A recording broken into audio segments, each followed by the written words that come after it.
गिरना भी अच्छा है, औकात पता चलती है। और बुरे वक्त में साथ चलने वाले कितने हैं, ये बात पता चलती है। थोड़ा गुरूर भी ज़रूरी है जीने के लिए। ज़्यादा झुक के मिलो तो ये दुनिया पीठ का पायदान बना देती है। किसी ने मुझसे पूछा कि पूरी ज़िंदगी क्या किया। मैंने हंसकर जवाब दिया कि किसी के भी साथ मैंने धोखा नहीं किया। किसी को गीता में ज्ञान न मिला, किसी को कुरान में ईमान न मिला। उस बंदे को आसमान में क्या रब मिलेगा जिसे इंसान में इंसान न मिला। किसी को टूट कर चाहो मगर आदत मत बनाना, क्योंकि आदतें बदलने में इंसान अक्सर टूट कर रह जाता है। भूखा पेट, खाली जेब और झूठा प्यार इंसान को बहुत कुछ सिखा देता है। ज़रूरी नहीं कि जिनमें सांसें नहीं हो वो ही मुर्दा है। जिनमें इंसानियत नहीं है वो भी तो मुर्दा ही है। देश कुछ इस तरह भी बदलने लगा है कि लोग गाय चराने में शर्म और कुत्ता घुमाने में गर्व करने लगे हैं। अंधेरे में 1 करोड़ का हीरा गिर गया था। उसे ढूंढने के लिए 5 रुपए की मोमबत्ती ने सहयोग किया। अभी बताओ, वह 5 रुपए की एक छोटी सी मोमबत्ती थी तो हीरा मिला।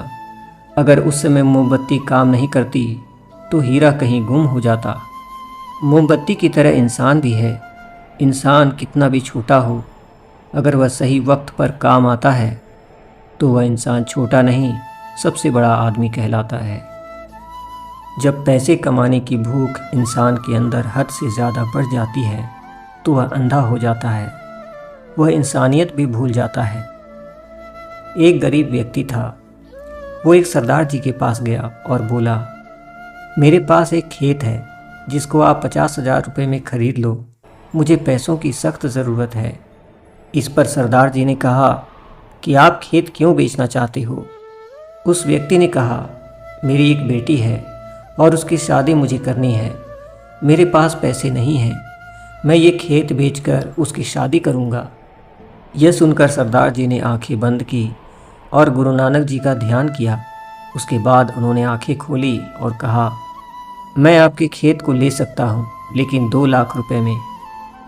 इस पर उस गरीब व्यक्ति ने कहा कि मैं तो उसे 50,000 में बेच रहा हूँ, आप 2 लाख रुपए क्यों देना चाहते हैं।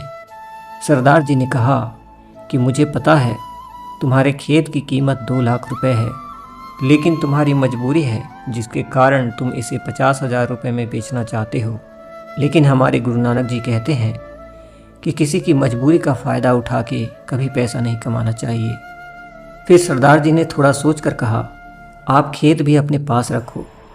हम जितने भी गांव वाले लोग हैं पैसे इकट्ठे कर लेंगे और बेटी की शादी करेंगे। हमारे घर में जो पैसा आ रहा है, अगर वह किसी जीव को परेशान करके नहीं आ रहा तो वह घर में खुशियां लेकर आता है। दुनिया में पैसे वाले तो बहुत से लोग हो जाते हैं, लेकिन खुश कुछ लोग ही हो पाते हैं।